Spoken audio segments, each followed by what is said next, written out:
हाय Ampere's, तो ये हमारा हिस्ट्री का सेकंड वीडियो है। ठीक है, इससे पहले वाला वीडियो में हम लोग क्या पढ़ चुके थे कि जो पहला चैप्टर स्टार्ट किए थे, ठीक है, उसमें हम लोग क्या पढ़े थे कि इतिहास किसे कहते हैं, इतिहास शब्द की उत्पत्ति कैसे हुई, सामाजिक इतिहास क्या है और विभिन्न प्रकार के इतिहास क्या है, ये सब पढ़ चुके हैं। अगर आप लोगों ने नहीं पढ़ा तो इससे पहले वाला वीडियो जाके देख लीजिए। ठीक है, आज हम लोग इस वीडियो में 3 टॉपिक इतिहास के जो प्रकार पढ़ रहे थे उसी में से इतिहास के 3 प्रकार को पढ़ेंगे। पहला क्या है, खेल कूद का इतिहास। दूसरा क्या रहेगा, भोजन। ठीक है, हाँ भोजन, सही सुने, फूड। ठीक है, भोजन पकवान इस सब का भी इतिहास है। ठीक है, भोजन पढ़ाएंगे तब समझ में आएगा कि भोजन का क्या इतिहास है। ठीक है, और नारियों का इतिहास। इन 3 इजी टॉपिकों का आज हम लोग इस वीडियो में कवर करेंगे। और उसके बाद वाला जो इतिहास बचेगा, ठीक है, बहुत सारे इतिहास के प्रकार है, उसको धीरे धीरे हम लोग ऐसे ही कवर कर लेंगे। ठीक है, सो हमारा खेल का इतिहास। दूसरा इतिहास क्या है, खेल का इतिहास। यहाँ दूसरा क्यों लिखा है, क्योंकि इससे पहला वाला पहला इतिहास हम लोग किसको बोले थे, सामाजिक इतिहास को पहला, इसको दूसरा बोले हैं। ठीक है, तो इसको बोलते हैं खेल का इतिहास। ठीक है, अब खेल का इतिहास इसको हटाओ। खेल का इतिहास में एक्चुअली हम लोग को पढ़ना क्या होता है, पहले थोड़ा सा समझा दें कि अगर हिस्ट्री का क्वेश्चन आए, इसको याद नहीं तो आप बना के भी थोड़ा सा लिख पाओ। हिस्ट्री एक्चुअली में क्या होता है, एक एक लाइन देखो, पहले बता दें, एक एक लाइन तुम रट नहीं पाओगे। ठीक है, एक एक लाइन तुम रट नहीं पाओगे, याद नहीं कर पाओगे। हिस्ट्री में थोड़ा थोड़ा पॉइंट याद रहेगा और थोड़ा बना के ही लिखना पड़ेगा। धीरे धीरे जब पढ़ाएंगे तो बनाना भी सिखाएंगे, किस तरह से अच्छे से हिस्ट्री को बनाया जाता है। कुछ कुछ इंपॉर्टेंट चीज़ें रहती है जिसको याद करनी पड़ती है, सबको याद करना जरूरी नहीं है। ठीक है, उसको हटाओ, बात का बात जब पढ़ेंगे जब जानेंगे। ठीक है, अभी हम लोग क्या समझते हैं कि खेल का इतिहास होता क्या है। ठीक है, तो खेल का इतिहास, पहले बात तो खेल से क्या होता है, खेल से हमारा शरीर स्वस्थ रहता है, रक्त प्रवाह ठीक रहता है, ये सब बेसिक फायदा है खेल कूद का। ठीक है, कौन सा खेल कूद, ये नहीं कि मोबाइल वीडियो गेम नहीं, आउटडोर गेम, जो घर से बाहर जो खेल कूद किया जाता है, कुश्ती हुआ, फुटबॉल हुआ, इन सब खेलों से हमारा शरीर स्वस्थ रहता है। वो दिन भर तुम बैठ के गेम खेलोगे और बोलोगे भैया हमारा शरीर स्वस्थ रहेगा, तो ऐसा होने वाला है नहीं। ठीक है, वीडियो गेम से तुम्हारा शरीर स्वस्थ नहीं रहेगा, शरीर को दुर्गति ही होगा, नुकसान ही पहुंचेगा। ठीक है, तो बात का बात है, उसको भी हटाओ। ठीक है, तो खेल के इतिहास में हम लोग पढ़ेंगे कि कौन सा खेल, जैसे फुटबॉल हुआ, क्रिकेट हुआ, ये खेल का जो शुरुआत हुआ, कोई आदमी तो होगा जो इसका शुरुआत क्या होगा, तो इसकी शुरुआत कहाँ हुई। ठीक है, कब इसकी शुरुआत हुई, कैसे इसकी शुरुआत हुई, किस देश में इसकी शुरुआत हुआ, इन सब चीज़ों को, विभिन्न प्रकार के खेल हैं उनके इतिहास के बारे में सुनेंगे। विभिन्न प्रकार का जो खेल है, विभिन्न प्रकार के, क्रिकेट हुआ, फुटबॉल हुआ, हॉकी हुआ, कुश्ती हुआ, कबड्डी हुआ, ये जितने भी खेल हैं, इन सब खेलों की शुरुआत कब हुई, कैसे हुई, इन्हीं सब विषयों के बारे में जब हम लोग अध्ययन करते हैं तो उसको बोलते हैं खेल का इतिहास। समझ में आया, खेल के इतिहास के अंतर्गत क्या लिखा जाता है कि किस खेल की शुरुआत कब हुई, कैसे हुई, इस देश में कौन सा खेल खेला जाता है, इस देश में कौन सा खेल राष्ट्रीय खेल है, ये खेल है, वो खेल है, इन्हीं विषयों के बारे में खेल के इतिहास में लिखा जाता है, पढ़ा जाता है, अध्ययन किया जाता है। ठीक है, अगर तुम्हारा एग्जाम में क्वेश्चन आया कि खेल के इतिहास के विषय में क्या जाता हो या खेल के इतिहास का वर्णन करो, तो वहां पे क्या लिखोगे, वहां तो ऐसे नहीं लिख सकते ना, वहां पे क्या बना के लिखोगे उसी को अभी हम लोग देखते हैं। ठीक है, तो देखो पहला आएगा खेल का इतिहास किसे कहते हैं, ऐसा क्वेश्चन आएगा 4 मार्क्स का। ठीक है, तो वहां पे देखो क्या लिखना है तुम लोग कि आरंभ से ही मनुष्य के मनोरंजन के साधन के रूप में खेल कूद का महत्वपूर्ण स्थान रहा है। आरंभ में मनोरंजन, मन को खुश करने के लिए, हृदय को खुश करने के लिए, प्रसन्न करने के लिए मन को।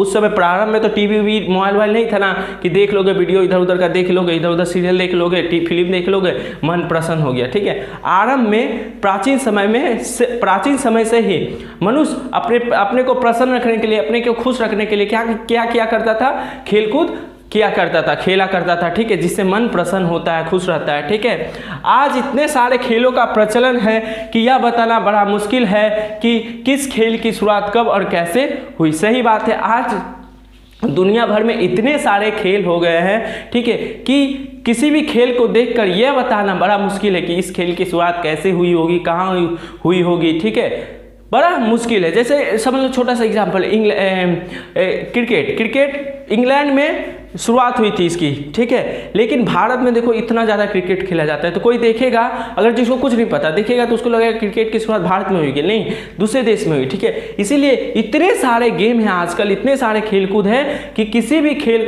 खेल को देखकर ये बताना बड़ा मुश्किल है कि इस खेल की शुरुआत कैसे हुई होगी, कब हुई होगी। ठीक है, लेकिन कुश्ती और मुक्केबाजी ही आत्मरक्षात्मक प्रयासों के सबसे आरंभिक खेल रहे हैं। लेकिन ठीक है, कुश्ती और मुक्केबाजी बोलने का मतलब, कुश्ती तो समझते हो, सुल्तान फिल्म देखोगे कुश्ती। ठीक है, मुक्केबाजी बॉक्सिंग उसी। ठीक है, तो यही आत्मरक्षात्मक मतलब सेल्फ डिफेंस समझते हो, तो सेल्फ अपनी रक्षा, सेल्फ डिफेंस, आत्मरक्षात्मक प्रयासों के लिए आरंभिक खेल रहे हैं। ठीक है, ये जो दो खेल हैं ये प्राचीन समय से ही कुश्ती और मुक्केबाजी लोग खेलते थे, लेकिन अपनी आत्मरक्षा के लिए। ठीक है, वो तो खेलते थे लेकिन उस खेल का प्रैक्टिस वो लोग करते थे किस लिए, अपनी की कोई दुश्मन आएगा तो उससे अपनी रक्षा करने के लिए ये सब खेलों का प्रयोग वो लोग करते थे, ये सब का प्रैक्टिस करते थे, प्रयास करते थे।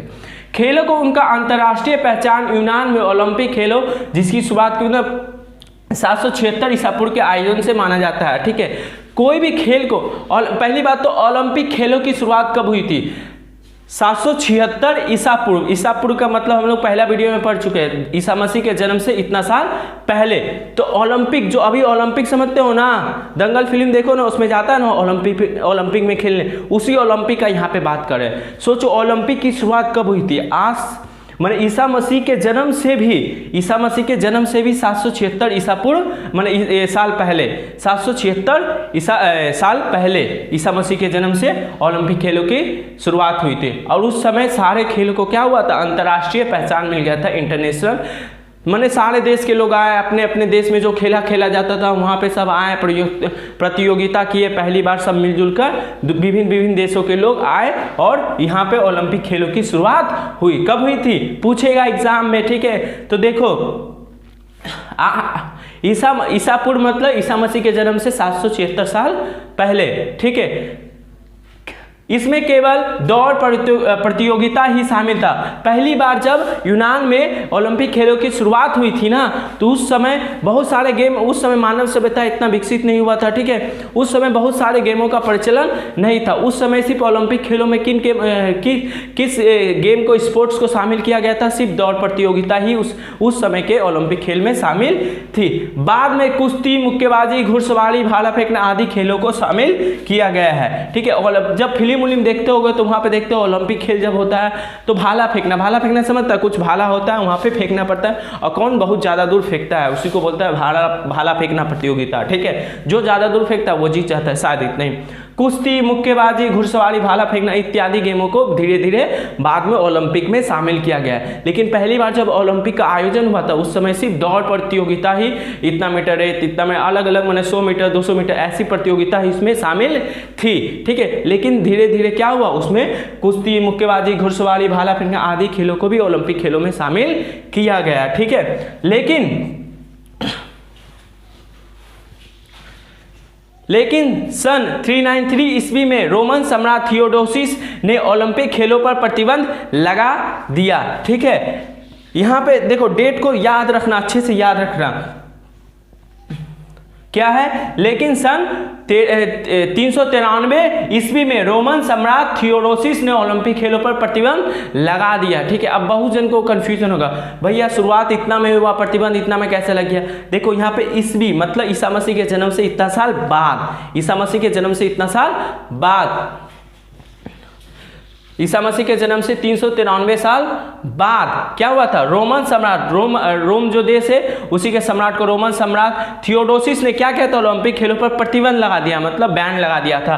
तो उस समय से ओलंपिक खेल बंद हो गया था। ठीक है, यहाँ इस समय शुरुआत हुई थी। ठीक है, और इस समय क्या हुआ था, ओलंपिक खेल बंद हो गया था, प्रतिबंध लगा दिया मतलब बंद हो गया था। तो पूछेगा ओलंपिक खेलों पे प्रतिबंध कब लगा था, 393 ईस्वी में। ईसा पूर्व वहां नहीं लिखा है, ईस्वी मतलब ईसा मसीह के जन्म के बाद, ईसा पूर्व मतलब ईसा मसीह के जन्म के पहले।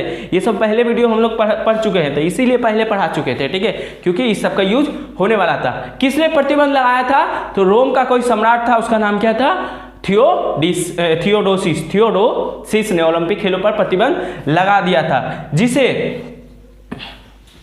1892 ईस्वी में फ्रांस के पियर डी कावर्टिन के प्रयास से पुनः शुरू किया गया। ठीक है, इस समय प्रतिबंध लगाया था और फिर से इसके बाद ओलंपिक खेल नहीं होता था। ठीक है, उसके बाद क्या होता, 1892 ईस्वी में, 1892 ईस्वी में कितना साल बाद देख सकते हो, तो माइनस करके देख लेना, 1500-1600 साल बाद। ठीक है, फ्रांस के पियर डी कावर्टिन के प्रयास से पुनः शुरू किया गया। ठीक है, फिर से 92 ईस्वी से क्या हुआ, ओलंपिक खेलों की पुनः शुरुआत हुई। ठीक है, इस आधुनिक ओलंपिक के लिए पहली बार एथेंस को चुना गया था। एथेंस जो शहर है उसको चुना गया था। यह प्रतियोगिता हर चौथे वर्ष अलग अलग देशों में होती है। हर चौथे वर्ष क्या होती है, अलग अलग देशों में होती है। समझा रहे हो, ओलंपिक वाला थोड़ा कंफ्यूजन होगा, ठीक है, लेकिन समझा रहे हैं। ठीक है, डरने का क्या बात है, हमें ना,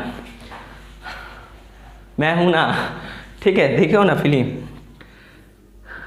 समझ लो ये ईसा मसीह का जन्म हुआ। ईसा मसीह का जब जन्म हुआ तो बोले थे उस समय को 0 मान लो। ठीक है, तो ओलंपिक के खेलों की शुरुआत कब हुई थी, 776 ईसा मसीह के जन्म से इतना साल पहले हुआ था। ठीक है, और उसके बाद ऐसे चलते चलते फिर 393 माने ईसा मसीह के जन्म से इतना साल बाद क्या हुआ था, ओलंपिक खेलों पर प्रतिबंध लग गया था। समझ में आ रहा है ना, प्रतिबंध लग गया था। और किसने लगाया था, तो थियोडोसिस ने लगा दिया था, प्रतिबंध लगा दिया था, मतलब बैन लगा दिया था। ठीक है, कि अब ओलंपिक खेल नहीं होगा। ठीक है, अब ओलंपिक खेलों की शुरुआत आयोजन नहीं होगा। उसके बाद बहुत सालों बाद 1892 ईस्वी में कौन था, पियर डी कावर्टीन। ठीक है, अंग्रेज लोग का नाम समझ ही सकते हो। फ्रांस, कहाँ का था, फ्रांस का। उसने क्या किया था, नहीं, इसने बोला नहीं, ओलंपिक खेल बहुत अच्छा हो रहा था, पहले होता था, इसने प्रतिबंध लगा दिया, ये मर मुड़ गया है। ठीक है, फिर से अब ओलंपिक खेलों की शुरुआत होगी। और इस समय मॉडर्न, अभी जो ओलंपिक खेल होता है ना, ठीक है, उस प्रकार से ओलंपिक खेलों की आयोजन होने लगा। ठीक है, मॉडर्न मतलब अभी जितना बहुत सारा देश आता है, बहुत सारे लोग आते हैं, बहुत सारे प्रतियोगिता आते हैं, मैंने जो पार्टिसिपेट करने आते हैं। ठीक है, उसी प्रकार का मॉडर्न तरीके से, बहुत अच्छे तरीके से ओलंपिक खेलों की फिर से शुरुआत हुई। ठीक है, समझ में आया ना। और क्या होता है, हर चौथे वर्ष, मतलब अभी हुआ, उसके चौथे वर्ष, पहला दूसरा तीसरा चौथा वर्ष क्या होगा, किसी दूसरे देश में होगा। जैसे वर्ल्ड कप नहीं होता है क्रिकेट का, क्या होता है, हर मैंने दूसरे देश में आयोजित होता है जब भी वर्ल्ड कप होता है। उसी प्रकार ओलंपिक खेल भी होता है ना, तो क्या होता है, हर चौथे वर्ष अलग अलग देशों में आयोजित होता है। ठीक है, तो ये हुआ हमारा खेल का इतिहास। ठीक है, इस खेल के इतिहास को अच्छे से पढ़ लेना, याद कर लेना। ठीक है, और अभी अब लोग खेल का इतिहास खत्म नहीं हुआ, ये तो हुआ थ्योरी। अब अगर एमसीक्यू में पूछेगा, किस किस प्रकार का क्वेश्चन पूछेगा, उसको अभी लिखते हैं। पहले इसको लिख लो तुम लोग। अब थोड़ा हम लोग क्या करेंगे, कुछ क्वेश्चन देख लेंगे जो एमसीक्यू में पूछ सकता है खेल के इतिहास से। ठीक है, तो देखो नोट डाल के यहाँ पे लिखना। ठीक है, क्या है, बाइबिल में खेलों के रूप में कुश्ती का जिक्र मिलता है। जो बाइबिल है ईसाइयों का पवित्र पुस्तक, ठीक है, उसमें भी खेलों के रूप में किसका जिक्र मिलता है, कुश्ती का जिक्र मिलता है। इससे पता चलता है कुश्ती बहुत ही प्राचीन समय से खेला जा रहा है। ठीक है, फ्रांस के लैक्सस के गुफाओं में दौड़ और कुश्ती का प्रमाण मिलता है। ठीक है, जो गुफाएं हैं, आदि मानव जहाँ रहते थे, ठीक है, उन गुफाओं में क्या है, दौड़ और कुश्ती इत्यादि के चित्र मिलते हैं। इससे पता चलता है ये दोनों खेल भी क्या है, बहुत ही प्राचीन समय से खेले जा रहे हैं। भारत में फुटबॉल की शुरुआत अंग्रेजों द्वारा की गई। भारत में फुटबॉल खेलने की शुरुआत किसके द्वारा की गई, अंग्रेजों के द्वारा की गई। ठीक है, क्रिकेट की शुरुआत सर्वप्रथम इंग्लैंड में हुई थी। क्रिकेट की शुरुआत सर्वप्रथम कहाँ हुई थी, इंग्लैंड में हुई थी। ठीक है, इस बार क्रिकेट का वर्ल्ड कप भी किसने जीत लिया, इंग्लैंड ने जीत लिया। ठीक है, तो 89 में देखो यहाँ पे 55 नंबर पोर्ट, बहुत ज़्यादा, ये किताब में नहीं मिलेगा। ठीक है, लेकिन इससे क्वेश्चन आया था, प्रीवियस ईयर में क्वेश्चन आ गया था। ठीक है, इसलिए बहुत ज़्यादा इंपॉर्टेंट है। ठीक है, छोड़ मत देना, यही सब तुमको रहेगा, मार्क्स दिलाएगा, यही सब चीज़ एक्स्ट्रा जो है तुमको मार्क्स दिलाएगी। ये नहीं कि किताब में नहीं है तो छोड़ देंगे। ठीक है, लेकिन एमसीक्यू आया था इससे, बाद में बताएंगे, कभी पेपर सॉल्व कराएंगे। तो 89 ईस्वी में मोहन बागान खेल क्लब की स्थापना हुई। तुम लोग अगर बंगाल में रहता है, कोलकाता में रहता है तो तुम लोग जानता होगा। ठीक है, मोहन पोस्टर लगा रहता है, मोहन बागान खेल क्लब। ठीक है, ये कहाँ स्थित है, पश्चिम बंगाल के कोलकाता में स्थित है। ठीक है, तो मोहन बागान क्लब कोलकाता में स्थित है। ठीक है, मोहन बागान क्लब सर्वप्रथम फुटबॉल की प्रतियोगिता IFA शील्ड, ठीक है, 1911 ईस्वी में जीतने वाली भारत की पहली क्लब थी। ठीक है, जैसे IPL नहीं होता है, क्या होता है उसमें बहुत सारे ये रहते हैं, बहुत सारे मैंने शहर के ये रहते हैं, उसमें जाके मैच करते हैं। उसी प्रकार फुटबॉल का आयोजन हुआ था उस समय। ठीक है, तो उसी समय ये जो भारत की पहली क्लब थी, मोहन बागान क्लब भारत की पहली क्लब थी जो फुटबॉल के माध्यम फुटबॉल प्रतियोगिता हुआ था, उसमें IFA शील्ड जैसे IPL होता है उसी प्रकार IFA उस समय होता था, IFA शील्ड। ठीक है, इसका भी कुछ फुल फॉर्म है, जो 1911 में हुआ था उसको जीता था। ठीक है, हॉकी खेलों की शुरुआत इंग्लैंड में हुई थी। हॉकी खेलों की शुरुआत कहाँ हुई थी? इंग्लैंड में हुई थी, ठीक है। लेकिन तुमको पता है अभी भारत की जो राष्ट्रीय खेल वो क्या है? हॉकी ही है, ठीक है। ध्यानचंद हॉकी से संबंधित खिलाड़ी, बहुत ज़्यादा इंपॉर्टेंट क्वेश्चन आ जाता है, पूछेगा कि ध्यानचंद किस खेल से संबंधित खिलाड़ी है? तो हॉकी से संबंधित खिला, बहुत प्राचीन खिला, बहुत प्राचीन नहीं माने 90 के दशक में जो खिलाड़ी, फेमस खिलाड़ी, उन सब खिलाड़ियों में ये शामिल थे, ठीक है। तो ध्यानचंद हॉकी से संबंधित खिलाड़ी है। और हम लोग क्या खेल के इतिहास में, और हम लोग भारत के खेल के इतिहास में क्या समझते हैं कि भारत में कितने वर्ल्ड कप जीते, ठीक है। क्रिकेट में कैसा परफॉर्मेंस ये है, क्रिकेट का जो करंट कप्तान है वो कौन है, ठीक है। फुटबॉल टीम में, फुटबॉल का जो टीम है भारतीय फुटबॉल टीम, उसका जो कप्तान है वो कौन है? सुनील छेत्री बोल के हैं, ठीक है। वो सब, ये सब हम लोग, तुम लोग जनरल जानकारी ये सब पता होगा तुम लोग को, ठीक है। मेन यहीं से क्वेश्चन आते हैं, ठीक है। तो इसको अच्छे से ही लिख लो, जल्दी से नोट डाउन कर लो, लिखो इसको।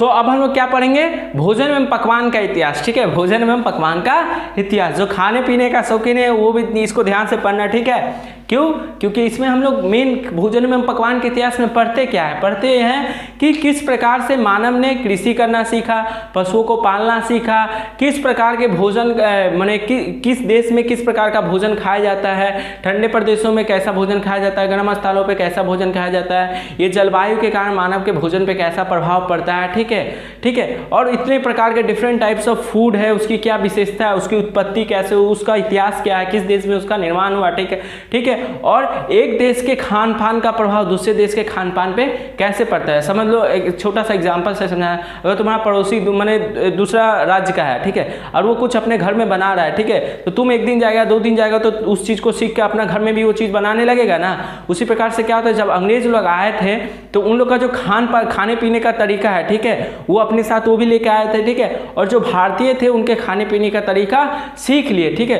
तो भारतीयों के खाने पीने के तरीके में अंग्रेज का खाना पीने का तरीका क्या हुआ? शामिल हो गया, ठीक है। ये सब कैसे होता है, किस प्रकार से हुआ? जैसे ये पिज्जा, बर्गर, ये तो हम लोग के खाने पीने के तरीके में शामिल नहीं था ना, लेकिन अंग्रेज लोग आए, उसके साथ ये सब चीज़ें भी क्या हुई? पश्चिमी सभ्यता से आ गई थी, पश्चिमी देशों से यहाँ पे आई, ठीक है। उसका क्या प्रभाव पड़ा हमारे भोजन पे, ठीक है। उन्हीं विषयों के बारे में हम लोग खेल के इतिहास, भोजन एवं पकवान के इतिहास में अध्ययन करते हैं, ठीक है। तो देखो यहाँ पे क्या लिखा है, सभी जीवों के लिए सबसे आवश्यक चीज़ भोजन है, सबको पता है, ठीक है।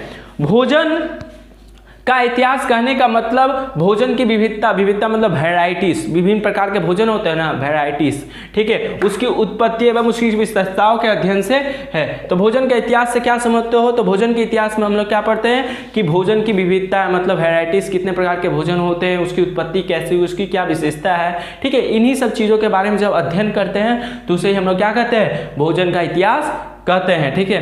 कृषि की शुरुआत आज से 10,000 वर्ष पहले हुई थी। आज से 10,000 वर्ष पहले की हुई कृषि की शुरुआत हुई थी, किंतु मानव की उत्पत्ति इससे बहुत पहले हुई थी, ठीक है। मानव की उत्पत्ति 10,000 वर्ष से बहुत पहले हो गई थी, ठीक है। एक क्वेश्चन समझ लो, आज जो है, आज का दिन है, आज कृषि की शुरुआत हुई, मतलब आज से हम लोग कृषि करना सीखे, ठीक है। आज से हम लोग क्या करना है? कृषि करना सीखे।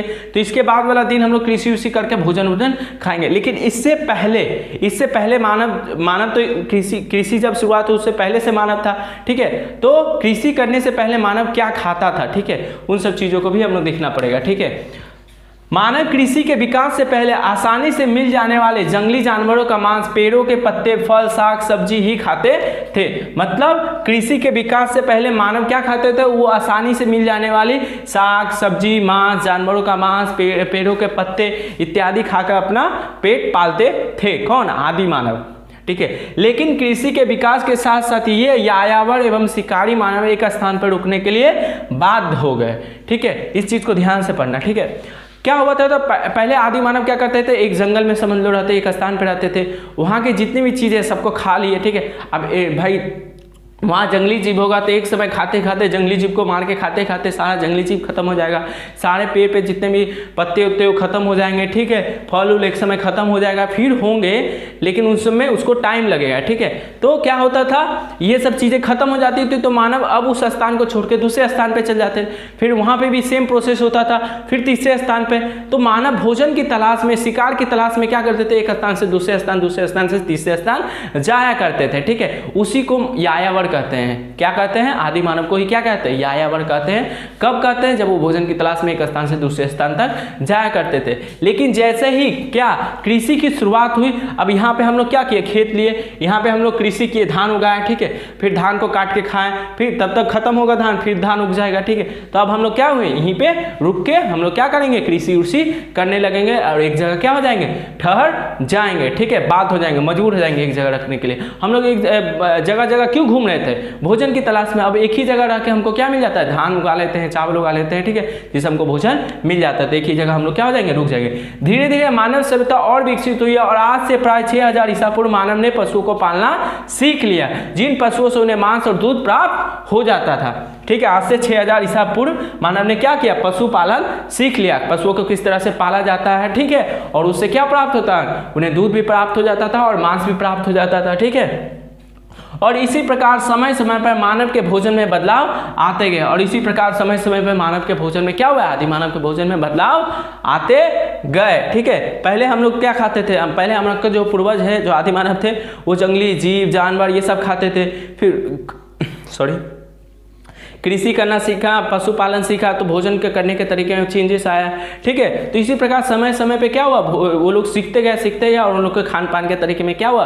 बदलाव आते गए। जलवायु और स्थान विशेष के साथ उनके भोजन सामग्री और भोजन आदतों में बदलाव आता गया। जलवायु अर्थात किसी ठंडे जगह पे अगर कोई रहता है, आदि मानव अगर किसी ठंडे जगह पे चल गया, ऐसा कुछ जलवायु मौसम आ गया कि ठंडा हो गया, तो वहाँ पे अपने आप को जीवित रखने के लिए क्या करना पड़ेगा? मानव को कुछ गर्म चीज़ें खानी पड़ेगी, ठीक है। गर्म चीज़ें जो उनको शरीर को क्या करे?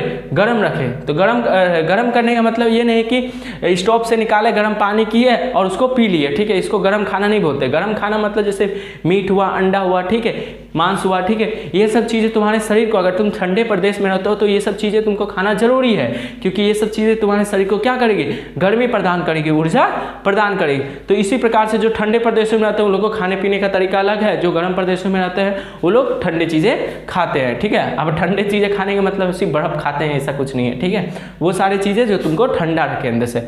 हमारे देश में विदेशी ताकतों के आगमन से हमारे भोजन पर उनकी संस्कृति का प्रभाव पड़ा। सबको पता है, जब अंग्रेज आए तो अपने खाने पीने का तरीका भी क्या हुआ? भारत में लेके आ रहा है, और हमारे खाने पीने के तरीके में उनके खाना पीने का तरीका का प्रभाव पड़ा, ठीक है। और अभी पश्चिमी सभ्यता के प्रभाव से भारतीय खान पान के तरीकों में बहुत अधिक बदलाव देखने को मिल जाता है। पश्चिमी सभ्यता मतलब पश्चिम में रहने वाले देश, ठीक है, जैसे अंग्रेज लोग, ठीक है। पश्चिमी सभ्यता मतलब अंग्रेज लोग, वेस्टर्न कल्चर वाले लोग, ठीक है, उन लोग का जो खाने पीने का तरीका का प्रभाव है हम लोग के देश में पड़ता है। वही पिज्जा, बर्गर, ठीक है, ये सब चीज़ें उस देश में अधिक खाया जाता है। हॉट डॉग का होता है, ठीक है, उस देश में अधिक खाया जाता है। तो यहाँ पे भी उन सब चीज़ अब धीरे धीरे आने लगी है, ठीक है। इसी चीज़ को हम लोग क्या बोलेंगे? इतिहास। किसका इतिहास? खाने पीने का इतिहास है, भोजन एवं पकवान का इतिहास। समझ में आया? भोजन एवं पकवान के इतिहास में कुछ है नहीं, ठीक है, कुछ है नहीं। चीज़ों को एक बार पढ़ लेना अच्छे से, अपने से बना के लिखना इन चीज़ों को। जो अच्छे से बनाएगा उसका भोजन अच्छा पकेगा, ठीक है। समझ गया ना? इस चीज़ को अच्छे से लिख लो, ठीक है, लिखो तुम लोग। अब हम लोग क्या करेंगे? हमारा जो चौथा प्रकार का इतिहास है, ठीक है, नारियों का इतिहास, इसको पढ़ेंगे और हमारा ये वीडियो खत्म करेंगे, ठीक है। नारियों का इतिहास है क्या? एक्चुअली इसमें हम लोग पढ़ते क्या थे, ठीक है। तो इससे पहले हम थोड़ा सा आपको बता दें क्या। देखो, हमारा जो समाज है प्राचीन समय से ही पुरुष प्रधान रहा। पुरुष प्रधान रहा मतलब यहाँ पुरुषों को हर मामले में स्त्रियों से ज़्यादा महत्व दिया गया है, ज़्यादा अधिकार दिया गया है। उसी प्रकार इतिहास लेखन में भी हुआ, ठीक है। इतिहास लेखन में क्या हुआ कि देखो, एक स्त्री है, एक पुरुष है, समझ लो, दोनों ने ही सेम काम किया है। दोनों ने क्या किया है? सेम काम किया है। लेकिन यहाँ पे इतिहासकारों ने क्या किया? पुरुषों के काम को एकदम बढ़ा चढ़ा के दिखा दिया है, ठीक है, इसको लिख दिया पूरा अच्छे से तरीके से लिख दिया है, जिसके कारण इनका इतिहास में नाम हो गया। और स्त्रियों को जिन्होंने सेम काम किया है उसके बारे में सिर्फ लिख दिया कि इनकी पत्नी थी, इनका नाम भी नहीं लिखा, इनकी पत्नी थी, इन्होंने काम किया, बस थोड़ा सा जिक्र मिलता है। वहाँ पर पुरुषों को क्या मिलता है? ज़्यादा जिक्र मिल जाता है। ऐसा इतिहासकारों ने किया था। तो ये सब चीज़ें तो गलत है ना। सेम काम के लिए पुरुष को ज़्यादा महत्व मिला और स्त्री को कम महत्व मिला। इतिहास के स्त्री के बारे में लिखा ही नहीं गया, पुरुष के बारे में लिखा गया। तो इस प्रकार का इतिहास क्या है? गलत है। तो अब जो नए नए इतिहासकारों ने क्या किया? अब नारियों का इतिहास लेखन का स्टार्ट किया, मतलब नारियों के बारे में सिर्फ लिखेंगे, ठीक है। एक अलग प्रकार के इतिहास का निर्माण किया जिसमें नारियों के बारे में लिखा गया कि किस नारी ने किस प्रकार से इतिहास में अपनी भूमिका निभाई, ठीक है, किस प्रकार से समझ लो किसी देश का राजा मर गया, ठीक है, किसी राज्य का राजा मर गया, तो वहाँ की रानी क्या बन जाएगी, वहाँ की जो रानी है उस पर सारा कारोबार आ जाएगा, ठीक है। वो किस प्रकार से वो राज्य को संभालती है, अपने दुश्मनों का सामना करती है, जैसे रानी लक्ष्मीबाई, ठीक है। इस सब चीज़ों के बारे में हम लोग क्या करते हैं, नारियों के इतिहास में पढ़ते हैं। तो समझ में आया नारियों के इतिहास में हम लोग क्या पढ़ते हैं, ठीक है। अब हम लोग देखो यहाँ पे क्या लिखे उसको भी थोड़ा पढ़ ले।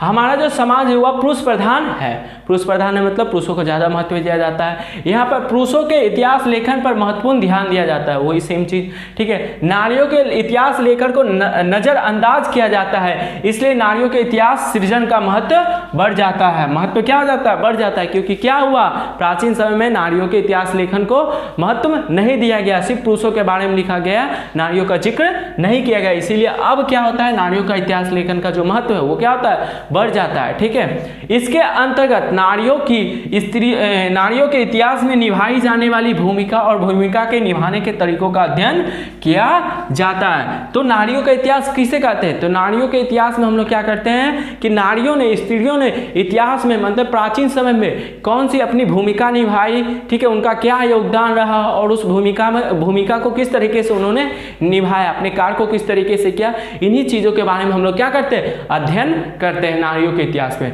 परंपरागत इतिहास में नारियों के इतिहास लेखन को नज़रअंदाज किया गया, ठीक है। अब किसी को पता नहीं होगा परंपरागत इतिहास किसे कहते हैं। 1960 से पहले, 1960 के दशक के पहले जो इतिहास लिखा जाता था उस प्रकार के इतिहास को क्या कहा जाता है, परंपरागत इतिहास कहा जाता है, जो हम लोग पहले वीडियो में पढ़ चुके हैं। तो उस समय 1960 से पहले क्या होता था, आदमी का इतिहास के बारे में, पुरुषों के इतिहास के बारे में ज़्यादा लिखा जाता था और स्त्रियों का नज़रअंदाज किया जाता था वहाँ पर, ठीक है, अनदेखा किया जाता था, ठीक है। नारियों के इतिहास लेखन की शुरुआत 1970 के दशक में संयुक्त राज्य अमेरिका, जिसको इंग्लिश में क्या बोलते हैं, USA, United state of America, या संयुक्त राष्ट्र अमेरिका बोल दो या राज्य अमेरिका बोल दो, ठीक है, और ब्रिटेन के सामाजिक इतिहासकारों ने किया, ठीक है। तो ब्रिटेन सबसे पहले क्या हुआ था, 1970 के दशक में क्या हुआ था, अमेरिका या फिर ब्रिटेन, ये सब के जो सामाजिक इतिहासकार, समाज से संबंधित जो इतिहास के बारे में लिखते थे,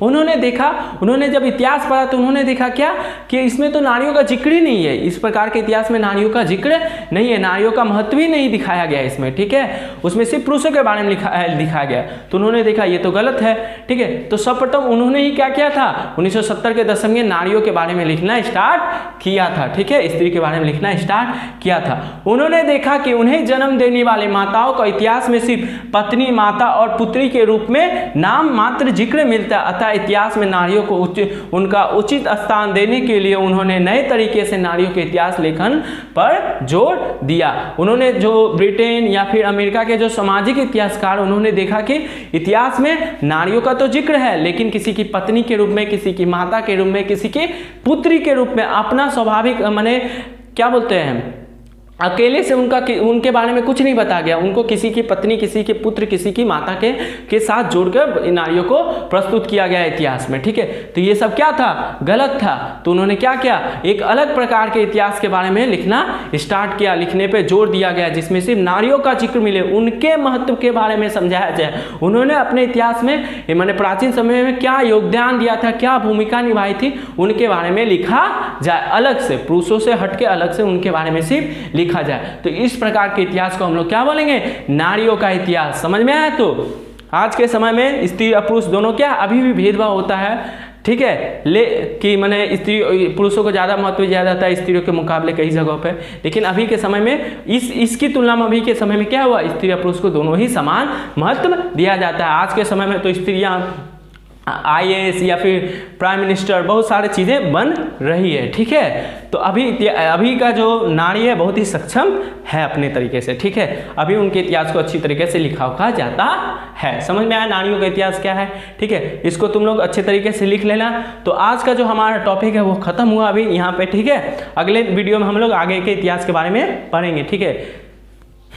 और आज का जो वीडियो है, ठीक है, उसका जो नोट्स है वो डिस्क्रिप्शन में आपको मिल जाएगा, वहाँ से लिख लीजिएगा, अच्छी तरीके से याद कर लीजिएगा और याद करते रहो, ठीक है। इतिहास जितना बार तुम देखो, एक एक लाइन याद नहीं कर पाओगे, लेकिन जितना बार तुम पढ़ोगे ना वो तुम्हारे लिए अच्छा होगा। तो उसको रीडिंग करते रहो, न्यूज़पेपर जैसे पढ़ते हो ना, एक बार पढ़ते रहना, हो जाएगा सब कुछ, ठीक है। एक एक लाइन तुम याद नहीं कर पाओगे, लेकिन कुछ कुछ चीज़ें जो रहेगी वो याद हो जाएगी, ठीक है, और तुमको अच्छा मार्क्स दिलवा के जाएगी। तो इसको बार बार पढ़ते रहोगे तो इतिहास तुमको याद हो जाएगा, ठीक है।